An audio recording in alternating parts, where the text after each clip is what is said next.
DraftKings Basketball Team Breakdown. We got Jets and Browns. This is episode 6,432. Just kidding. This is episode 9. Let's get into it.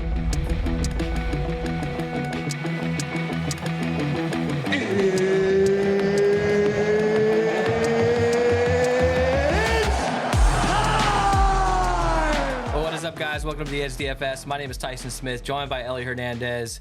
It's about midnight right now. We're trying to bust out a show here. Ellie's been busy. I've been busy. Look, this is Jets versus the Browns. We're doing team breakdowns for each of these teams. Obviously, the Jets right now are... maybe you're tired of hearing about Aaron Rodgers and the Jets. I kind of am too. But when it comes to best ball, we got to talk about it. There's a lot of damn good players on both of these teams that we're going to want to draft. Some news to talk about today. A player retired from the Jets. We also have Dalvin Cook now on the Jets. There's a lot to talk about here. Ellie, what's up with you, man? How you doing? We had a little technical issues coming in, but we're ready to go. Yeah, we're doing pretty good, man. I actually kind of excited to talk about these two teams. We got some really interesting, stack options coming on, and nobody likes the fucking Jets, and the Browns are one of the most boring teams alive. But I think there's a lot of upside that we can get from both these offenses. And to be completely honest, I got a shitload of fucking best ball drafts I got going on. So I like getting to some of these teams just to balance out some of my exposure. So it'll be fun to talk about this one. I have way too much Browns. Like, I'm not gonna lie, but it is what it is. Like, I think that this team offensively can have a great year. If somebody were to tell me that the Browns were a 3 seed in the AFC or a 2 seed or something, it'd be a little surprising, but it wouldn't shock me. Deshaun Watson came back last year. I don't even know how many games he played. He had played a half a season or whatever. Looked terrible. Fine. That's okay. He had a whole year off. There's a whole bunch of bullshit going on. This year, a lot more pressure on Deshaun Watson. But man, like, if you were also to tell me that Deshaun Watson is top 3 in the MVP voting at the end of the year, I would not be super surprised. Like, I don't think that that's going to happen. But this guy has top 5 quarterback upside with his mobility, his passing. I mean, he's an incredible passer, and he can run the ball. And now he's got plenty of weapons around him. He's going to have an incredible run game with Nick Chubb to take some pressure off of him. This is on paper a very good team. I think. So I'm taking advantage of that. I think possibly people maybe are underestimating them. I mean, there's plenty of good players going in the top couple rounds. You got Amari Cooper going at 36, Elijah Moore, Donovan People-Jones. You got Njoku. There's plenty of dudes to talk about here. But thoughts on the Browns, at just team-wise this season? What are you thinking that they can accomplish this year? Normally I'd be a little bit higher on the Browns this season than I have in previous years. I'm with you. I think Deshaun Watson having an opportunity to have a full season with the offense is something that's going to bode well for them. The last time we saw Deshaun Watson be consistent, it was with the Houston Texans. Let's actually think about that for a second. He took the Houston Texans to the playoffs.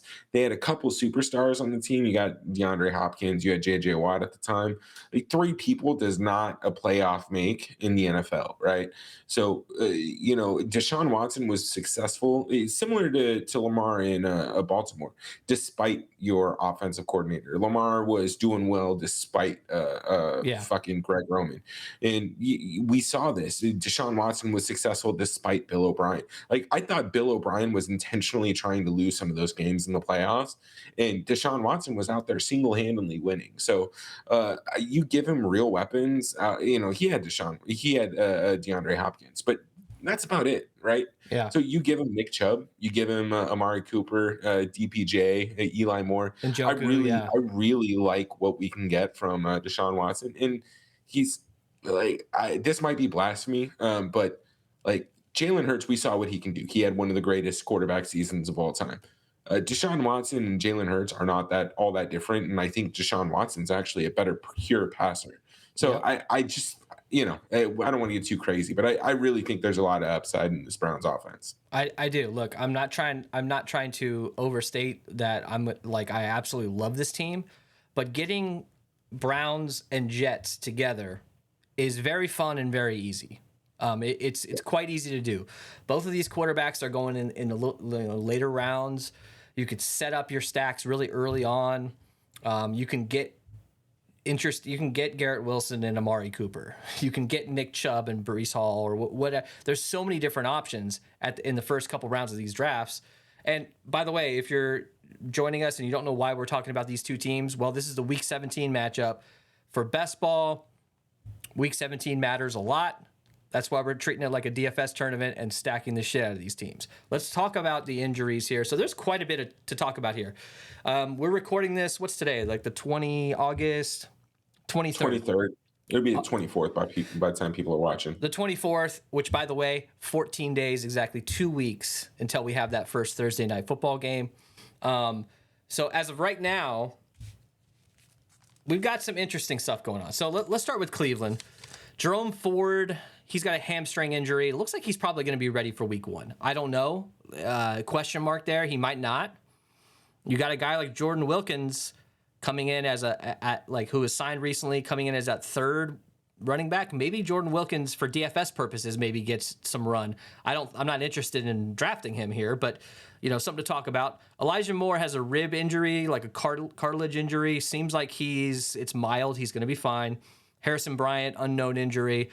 I don't really care about that. When it comes to the Jets, so Aaron Rodgers has a strained right calf. He should be fine, but it could be a lingering injury that he has to deal with. Brees Hall is the biggest news here, obviously. He had a little setback. He dropped quite a bit in ADP with his ACL injury. He should be back by week 1. Like, in theory, we should see him week 1. But look, they went out and got Dalvin Cook. What does that mean? Are they just trying to have a better team, or do they just not have faith in Brees Hall to start the season? I don't know. Maybe they have a tough schedule, man. The Jets have an incredibly tough schedule to start the year. So maybe that's what this is all about. Let's get it. We're going to need to start strong, or we're going to end up being 5-5 to start the year. So that could be what this is about. Less about Brees Hall, more about starting strong. Izzy Abanaconda, bone bruise. He's probably out week 1. Garrett Wilson has a low ankle sprain. He'll be fine. That's pretty much it. Am I missing anything? No, there's what? Corey Davis retiring, but that's not an injury. I was going to get to that in narratives, which let's just get to that now. So Corey Davis retires. He was slated to potentially be the number 3 pass catcher on this team. So that kind of changes a lot. Corey Davis was a solid ass wide receiver. Too bad there's some injuries and whatever reason he just couldn't follow up his early success. But now it looks like probably Cobb or Mecole Hardman could be that number 3. I mean, Cobb or Mecole, I don't know. But some guys like Brownlee and Xavier Gibson could make the team. I don't really care much about that. I'm not really interested in drafting any of these guys. But now Cobb actually, as a round 20 flyer to finish up some of your stacks is kind of an interesting pick here, because look, when it comes to being in the red zone, Aaron Rodgers and Cobb they're telepaths. Like, they know exactly where each other's going to be. So that's kind of interesting if you're looking for some touchdown equity there. So the obvious narratives, we got Dalvin Cook getting traded.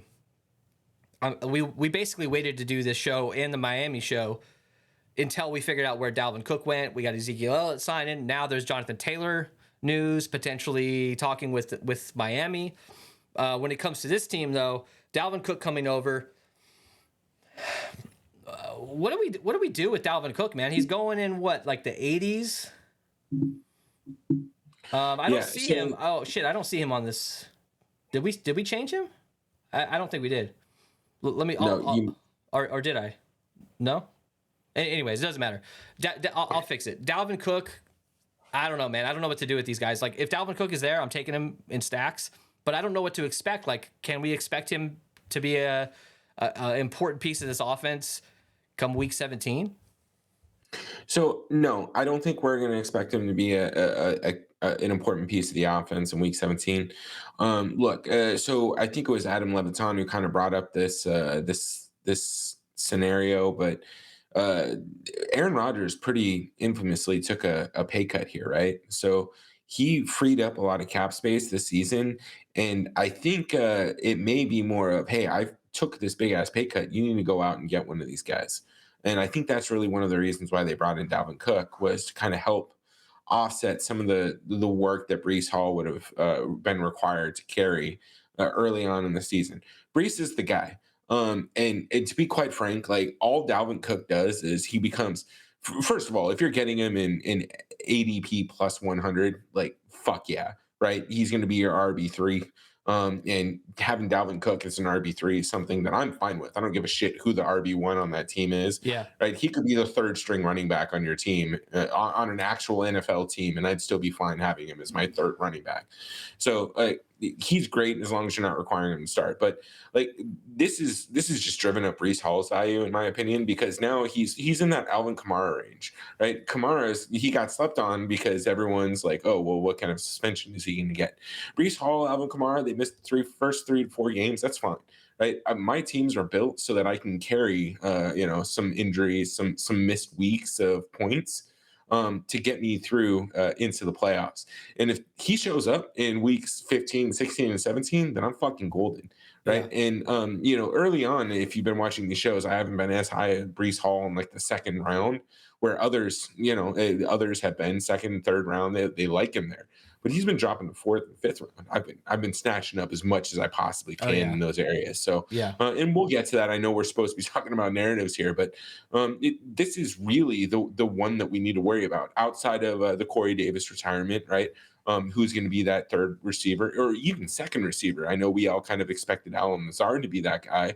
But Corey Davis was having some good success in camp and looked like he might be able to take over that position. But now I think it really is going to be Alan Lazard, who, again, you snatch up in those 110 plus ADP range.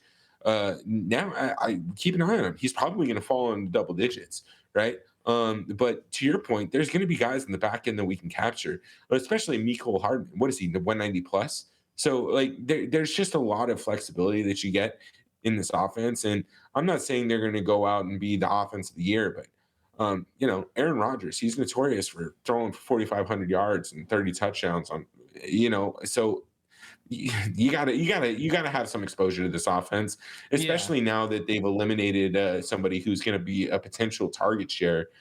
You've got some real options to capture here. Yeah, absolutely. Let's just get into the breakdown. We're gonna go through both of these teams, look at their ADP, and kind of talk about who we like and who we don't like. Let's do this. All right, so Nick Chubb to me going at pick 13 right now. That's a little strange to me. I mean, I like Nick Chubb, but because of some of these other running backs that have some big question marks around him, Jonathan Taylor, Josh Jacobs, maybe that's why he's moving up, but I think he's like the number 4. He's like RB4 right now being drafted, I believe, maybe RB3. And to me on DraftKings, being a PPR site, we all know that Nick Chubb doesn't get involved as much in the pass game. Maybe he does now. Maybe without Kareem Hunt around, maybe most of that volume just goes to him. But pick 13, man, that feels a little bit much for him. Do you agree? Yeah, I mean, absolutely. Again, I think DraftKings is still undervaluing, or people playing on DraftKings are still undervaluing the importance of the full point PPR. Nick Chubb's great, and I think his ADP currently bakes in the potential to have maybe 35, 40 receptions and 450 yards receiving, right? But he's never done that. So I understand that we want to kind of anticipate that happening, but Nick Chubb is already excellent, right? We're not concerned about what he's going to get in the passing game, and I really think Jerome Ford or whomever, that Eli Moore, and we'll get to him in a second. I Yeah. think Eli Moore's been lining up in the backfield, Yep. so like there's real reason to be concerned about the pass volume that Chubb is expected to get. I don't know that 13 necessarily justifies it. I still think if you're in that 12 range, that 12, 13, or that 1-2 turn, grabbing CD Lamb and Garrett Wilson or something along those lines. I still think Garrett Wilson is still at 16 and a half, man. I'm Yeah. capturing him at 12, 13. I still think that's too low. Yeah. He remember he was crushing with fucking Zach Wilson, Yes. right? Zach Wilson. Yes. This guy has a real quarterback throwing to him. And I don't mean anything to talk shit about Zach, but god damn it, he's gonna have fucking Aaron Rodgers throwing the ball to him. So like I know that people are concerned about Lazard and Randall Cobb and all the buddies that Aaron Rodgers gets, but when he has a good receiver, a la Devontae Adams, he's going to feed that good receiver, that No, excellent receiver. number Um, 17. yeah, both the man. both of them. I don't know what to tell you. I think Garrett Wilson dropping is probably insane, while Nick Chubb rising is, whatever. Nuts. Yeah. But we talked about Nick Chubb rising from 22 overall when we were drafting earlier in the season. It's not something that we didn't expect. So we were taking him higher earlier on, so it's a little bit easier to avoid. Now, if you're playing, you only have a couple lineups going in, and you want to get some exposure to Nick Chubb, nobody's going to fault you. Let's put it that way. But if you've been drafting and getting multiple drafts in, I don't know if you need to spend up on running back. You probably are good with Eckler, Bijan. Outside of that, I don't know that you want to get too crazy. Oh, and McCaffrey, of course. But those three, those profiles all signify receptions, right? They're all going to go out there and get involved in the passing game. That's not necessarily something we can expect for Nick Chubb. And what did they say? The easiest way to predict your immediate future is to look at your immediate past. Nick Chubb has never been involved in the pass game. For us to assume that all of a sudden he's going to is a little bit crazy, right? So bake that into your expectations when drafting him. You're not drafting him with the assumption that he's going to get those passes. Mitigate that a little bit. Yeah. Lower your expectations based on what you've seen over the past. But if you can get him, you want him. You're not in the wrong draft, Nick Chubb. Yeah, I've been getting to more of him lately simply because this is kind of a weird area to grab people. Like some people are reaching.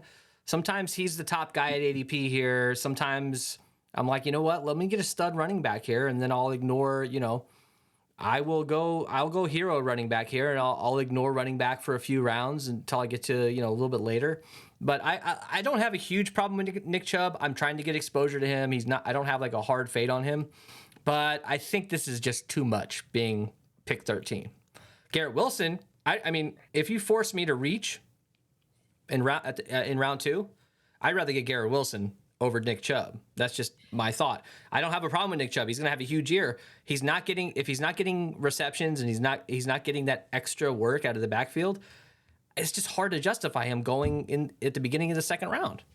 Right. So thoughts on Amari Cooper here, because my God, I have a shitload of Amari Cooper. And it kind of scares me, but he's the number one on an offense I think can do pretty good. And he's right in this range where he just always seems to be there for me. Do you have a lot of Amari Cooper? Thoughts on him? Like, what kind of a season can he have? I think he's a solid 1,200, 10 touchdown type dude, 80 receptions. Yeah, man, I love Amari Cooper. I think that he's there because of Deshaun Watson, right? Those two wanted to play together, and we all know Amari Cooper. He's one of the best route runners in the entire NFL, and he's really in a range where, and these are the guys around him. You got Lamar Jackson. Obviously, if you need a quarterback, you take Lamar. You got Jonathan Taylor, Deebo Samuel, Amari Cooper, Ramondre Stevenson, and Jerry Jeudy. Travis Etienne, Joe Mixon. And of those guys, I think Debo, Amari, and Ramondre are probably my guys. I like Ramondre here in this range, because he's starting to drop a little bit, and we know that he has the PPR upside. But, man, Amari Cooper's just so easy to stack. You grab, especially if you got Garrett Wilson, you can grab Amari Cooper to stack him for that Week 17 run back. And Amari Cooper's still a core piece that you can build around for the rest of the season. And this is under the assumption that Deshaun Watson's going to have a better year than his half of a season bullshit last year. And look, I don't want to get too caught up in a tangent here, but when we're talking about the way that Deshaun Watson performed last year, he was coming in off of a suspension. We all know his whole background. Whether or not you like the guy personally, I don't give a shit. We're talking about fantasy here, right? So, like, expecting a guy to come in the middle of the season and ball out for an 8-8 season or an Yeah. 8-9 season Yeah. just really isn't anything. Like, what does he have to do? His job is to get familiar with the offense, build a rapport with his receivers, right? Understand what's going on, just get some rhythm. Now he's going to have a full training camp. He's going to start week one. He's going to have the opportunity to really lead this team. And I think him and Amari Cooper are going to have a Yes. pretty solid connection, man. I love Yes. Amari Cooper. I have a pretty solid amount myself. So we talked about Brees Hall. He's dropped about 20 spots since June, a couple Mhm. months ago, which I get it. There's obviously rumors around Dalvin Cook potentially. It was like New York Jets, then Miami, and then it quieted down for a while. You obviously have he had a setback. Brees Hall did.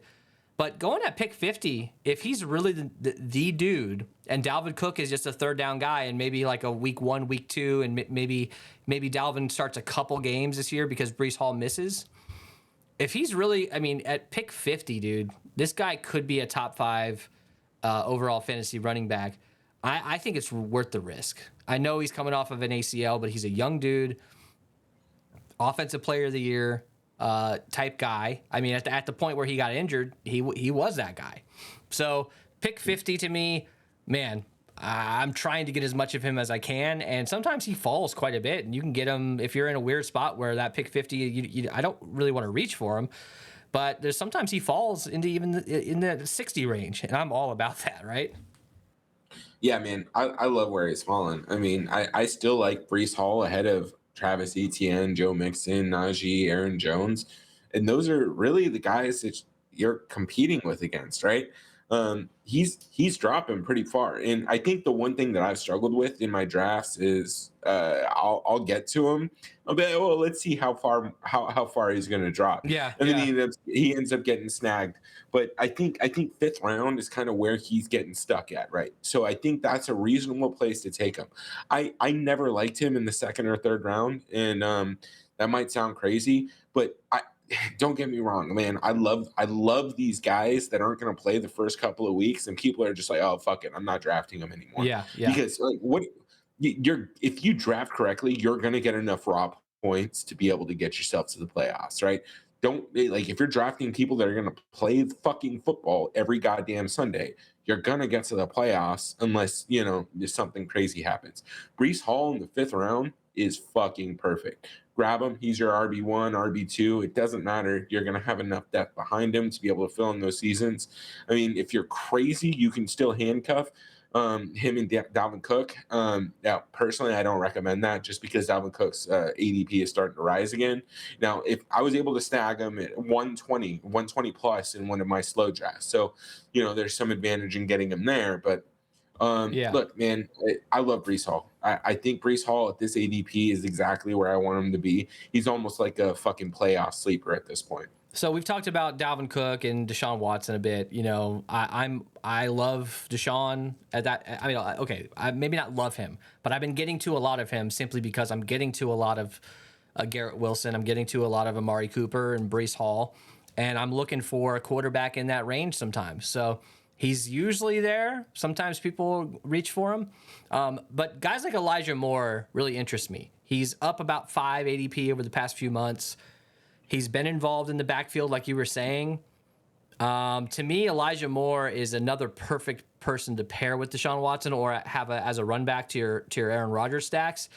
At pick 98, then you also got Njoku here at 107. Njoku, for a while, David Njoku was just kind of like a second string tight end. And then all of a sudden, out of nowhere, he's realized his potential. He's got a big contract.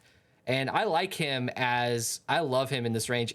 I don't mind getting him at this point as like my number one tight end. If I wasn't able to get to Hawkinson or Kelsey or some of these other dudes, like him being like my number one tight end and then kind of going to a punt tight end situation, like I like him there. So thoughts on Elijah Moore and Njoku? So Elijah Moore, I love. I have 17% myself. Again, my strategy is very wide receiver heavy in general. Again, like I said at the beginning when we started talking, I still think that people are undervaluing the full point PPR. I think that he's going to have some of that RB2 work out of the backfield. He's going to get involved in the pass game and some obvious third down situations, things like that. I think he's going to be playing some running back. That's how his ribs got hurt. He got tackled out of the backfield, right? So we know that that's something that the offense, Kevin Stefanski, is trying to do with his team. So I really, really like Eli Moore, especially he's probably going to be your wide receiver 5 or 6 at this point, getting him 98 overall, Yeah. right? So Yep. like you're not risking too much taking him. Now, I think you and I have a little bit different opinion on Njoku, but if nothing, I'm consistent with what I've been kind of preaching since we started doing these shows. I think this is a really unique year to just punt tight end in general. And some of the people that you're missing out on by taking him seems a little bit higher. The opportunity cost just seems a little bit higher, right? So around Njoku, you got Kadarius Toney, who again is healthy at 103. You got AJ Dillon at 107. Rashad Bateman, who I think is ridiculously underrated at Mm-hmm. 107. Yeah. Remember him and Zay Flowers before the Rashad Bateman injury were both sitting around 105, 106. Yep. Yep. Now Flowers moved up to 85.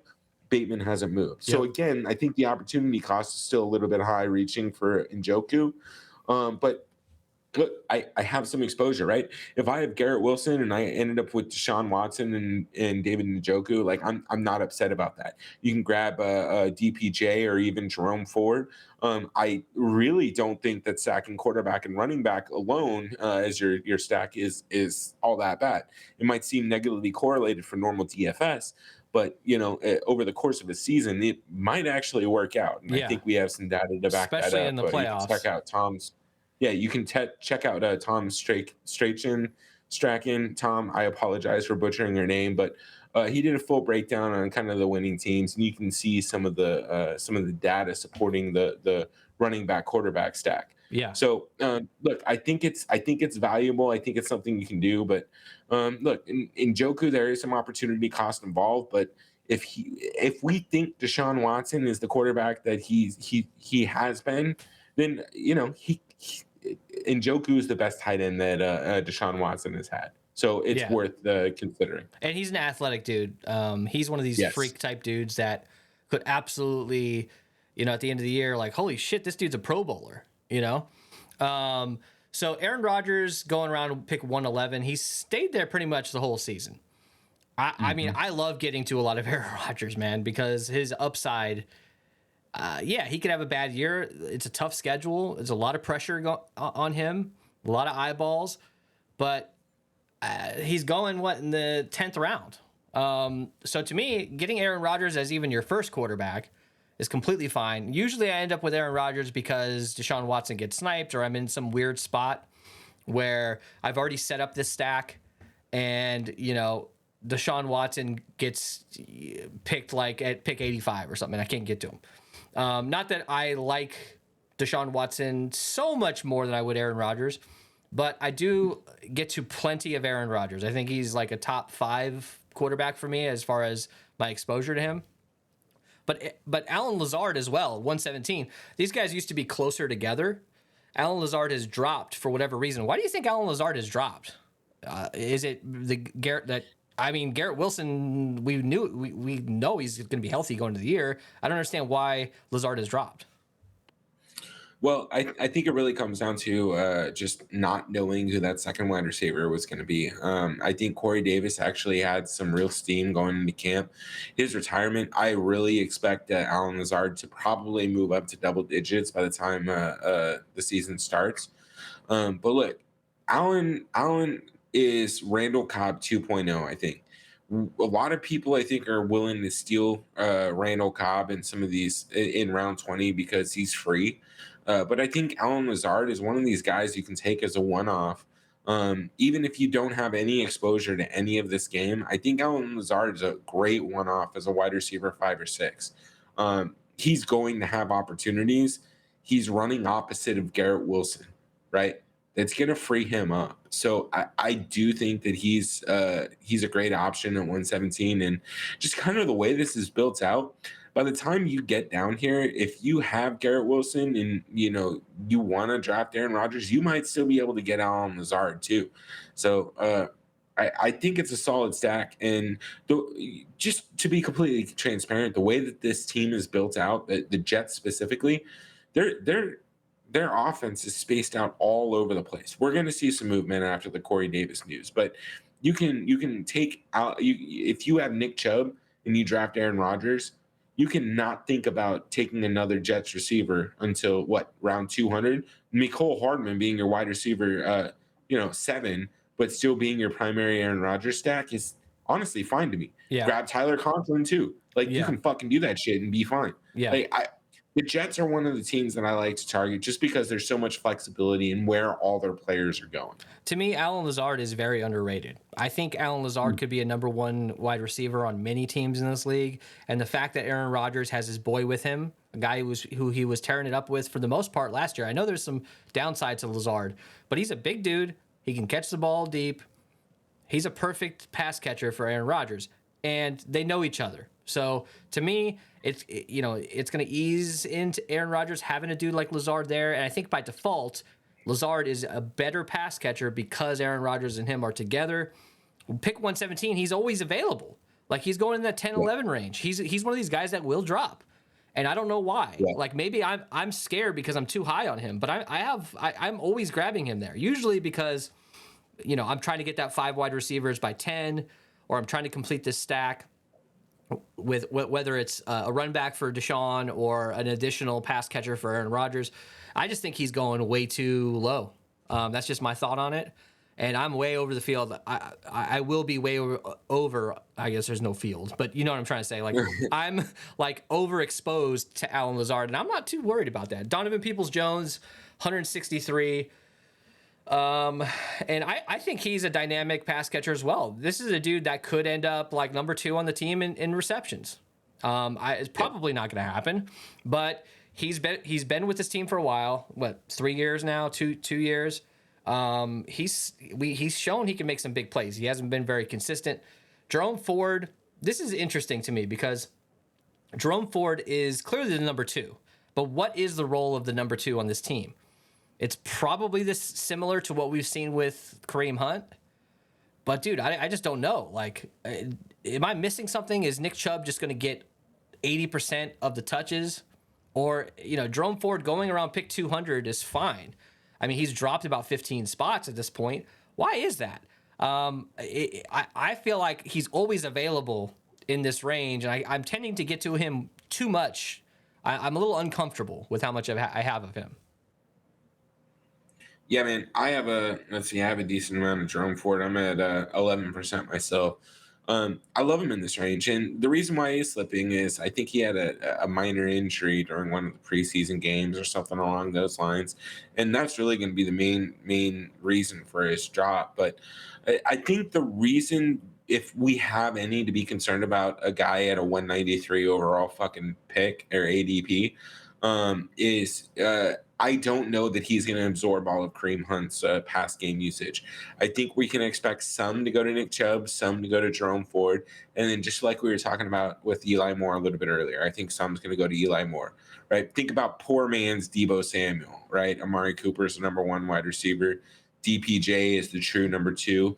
And Eli Moore is going to be their hybrid guy. Their guy is going to line up in the backfield on third down situations, whatever, right? He's going to be a guy that's going to be able to fuck up, make defenses just concerned about how he's lined up.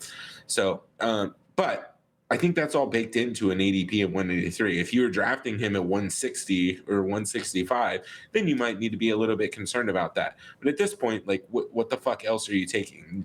Jerome Ford or Tyler Conklin? Like, yeah, cool. I'll take Jerome Ford, right? You know what I mean? Yeah. So it's something to keep in mind. But I love Jerome Ford at this ADP, and I'm going to keep drafting. Like I said, I got 12%. The only reason I'm getting to Tyler Conklin is because I'm stacking him. Like I'm never like, ooh, I need a tight end here. Let me grab Conklin, and I've got like a fucking Bronco stack. It just usually doesn't happen. But I mean, I don't hate him. Like I just don't know what to expect from him. He's one of these blah sort of tight ends that you're just looking for numbers and you just draft him because of that. But to me, a guy like Mecole Hardman, I don't know fully what to expect from him, but I think he has high upside. He's going to pick 200. Mecole Hardman, to me, man, you could see some real big spike weeks from him, like 150-yard, 2-touchdown type weeks from him. Simply because, look, they've got other dangerous weapons on this Jets team. And Mecole Hardman is a deep threat. We've seen him be relatively successful in Kansas City. He's also another one of these gadget guys. End around type of plays with him. We've seen him run the ball, get some run attempts in the red zone with the Chiefs. I don't know how they're going to use him here, but to me, Mecole Hardman, I have way too much of him. I think I've got like 16% or something of Mecole Hardman because he's always available. He's always here. I can always complete my stack with him, or at least get a run back to my Cleveland stacks or something, an additional pass catcher for Aaron Rodgers. So these other backups, these backup running backs here, I don't think I'm touching them anymore, man. I'm scared because I was getting to the Izzy Abanaconda. I was getting to way too much Michael Carter. Oh my God, I was getting to way too much of him earlier in the summer. I've completely laid off because I don't think the dude's going to see the field. But I mean, maybe we have some Breece Hall down weeks where he's not active or something, and maybe he gets some third down opportunities. But we don't even know that because Izzy is a relatively high draft pick. You got Zonovan Knight. They're not keeping all these guys. So which guy is the odd man out? I mean, it feels like to me Michael Carter has had the best success in the past, but that doesn't mean shit. So are you touching these guys at this point? No, probably not, man. It's just really hard for me to imagine the Jets are going to carry five running backs into the season. So like Brees, unless Brees goes on IR, there's just no reason to carry one of these guys. So two of these guys are probably going to get cut. I would expect it to probably be Zonovan and Michael Carter at this point. But again, like I don't even have that strong of a stance on that because Izzy hasn't necessarily been lights out this offseason either, right? And like what the fuck do? You have Dalvin Cook and Breece Hall. Like Dalvin Cook is a workhorse back. Like he can carry you for an entire season. So like between him and Hall, like I just don't know that they're pressed to keep either one of these guys. So I don't you probably don't need to take any one of these. Now, if you're in New York, New Jersey, I think technically for the Jets, if you have like a beat reporter where you just maybe you think like we were talking about, Adam Leviton brought up earlier, right? It was they just brought in Dalvin Cook to satisfy Aaron Rodgers taking that pay cut. Then maybe they continue to rotate these guys in, and Dalvin Cook goes to the back burner. But I highly doubt that. He's obviously fucking better than these guys. So look, man, you probably don't need to get to these guys. There's plenty of other running backs in this range that I think that are worth taking risks on. So last guy I talk about is Cedric Tillman. So he's made a little bit of noise in camp. He's looked okay in the preseason. He's been getting involved. Obviously, Dorian Thompson-Robinson has looked good. And has been passing the ball around. He's been running. He's been passing. He's been very entertaining. I think he's the number 2 on this team. But a guy like Cedric Tillman, a rookie, he's gonna make the team, and they need depth at wide receiver. They lost Marquise Goodwin to some sort of illness, heart illness, I believe. So Tillman's gonna make the team. He's gonna hopefully be involved. Maybe there's some injuries and maybe he steps up. But as a 230th pick, I was getting to him earlier in the season, like the first month. I was getting to because there's a bunch of these rookie wide receivers that you're trying to grab. You don't know anything about him. You don't know what's going on. So I was getting to plenty of him, and then his ADP just absolutely collapsed. And I'm like, what is going on here? And then he had a couple decent showings for preseason, and he hasn't really gone up. So to me, Cedric Tillman in this range, he doesn't even get drafted a lot of times. That's the last guy I want to talk about. Obviously, there's Randall Cobb, but we don't even have him on here. He barely gets drafted. I think you can start taking him in the 20th round now with the Corey Davis news. Yeah. All right, anything else to talk about here? You want to look? I have a lineup to pull up if you're ready for that. Yeah, let's do that. So I drafted this yesterday. This was in the $44. This is Amon-Ra St. Brown, Nick Chubb, and then I immediately turned around and grabbed grab Amari Cooper. He was right there. I think I reached 2 spots on him, but I got Nick Chubb a little bit later at pick 15. And I love doing that. I know it sounds crazy, but getting Deshaun Watson and Nick Chubb and then getting a couple pass catchers. So, I've got three dudes paired with him, but really only 2, like pass catcher wise. And then, Nick Chubb, maybe you're going to need Nick Chubb in the playoffs. Maybe Deshaun Watson has a down week in week 16 and Nick Chubb absolutely crushes and could take you to the next round. As far as run backs, I've got Alan Lazard. Who else do I have here? New York Jets, Dalvin Cook. So I got Dalvin Cook and Alan Lazard as run back. I think that's very interesting. I got a San Francisco stack and a Vegas stack here. I got boxed out. This is in the $44, so a slightly different strategy because you're not going up against as many people in week 17. So maybe I just don't stack as much for week 17. I didn't intentionally not get any run backs for San Francisco or Vegas. It just kind of happened that way. And I'm noticing now I'm just not able, where we're at drafting wise, the ADP is all over the place. People are overreacting to things. I'm just not able to get to as many players in my stacks as I was a month or 2 ago. Are you seeing the same thing? Like I used to be able to get 3v3 or 2v2 in almost every stack if I wanted, and I didn't have to reach like 5 or 10 picks. They were just there and available. But now all the ADP's messed up. Are you seeing the same thing?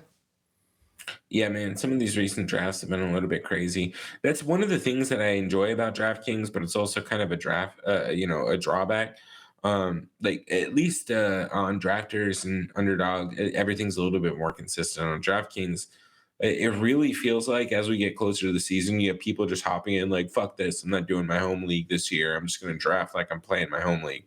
So use that to your advantage, but sometimes that's the best way to go is just drafting best available. But what are you gonna do? Yeah, totally. You're right about DraftKings, and I kind of like it. It's like the Wild Wild West. Like there's a bunch of idiots that are drafting. There's a bunch of weird bots that are taking random dudes in round 20th dudes in the 3rd round. So to me, I just think it's there's going to be out of the 12 people you draft with, there's usually in minimum at least 2 that have no shot of winning weeks 1 through 14. They just don't. So underdog they're much sharper. It's going to be much harder to win those tournaments. So hey, I haven't drafted one single draft an underdog. Maybe I'll start next year, but right now I'm going to focus on DraftKings. Ellie, end thoughts before we go away here. We ran a little bit long, but we'll try to make it quicker next time. We're trying to get to these shows to 30 minutes. It's just not possible with what we're doing.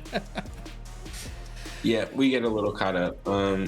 If you have anything that you can suggest for me to probably cut out, I know I got on fucking rants all the time. So anyways, yeah, just hop in the Discord, chop it up. We try to draft together. No collusion or anything. It is obviously really difficult to do in 30 seconds, right, for picks. But hop in the draft. It's fun to draft together, right? If we're going to lose, I'd rather have one of you win in our stead. So yeah, absolutely. All right, we'll see you guys for the next show. I have no clue who we're going to do. We got, how many shows we got left? We have 6 or 7 shows left. So yeah, we're gonna try to work through that this week and into next week. And then we're going to start focusing on our showdown stuff and trying to finish up drafting all of our drafts that we have to get through. Ton of contests popping up. There's multiple $3 up right now. There's a couple of satellites or qualifiers up. Anyways, we'll see you guys later.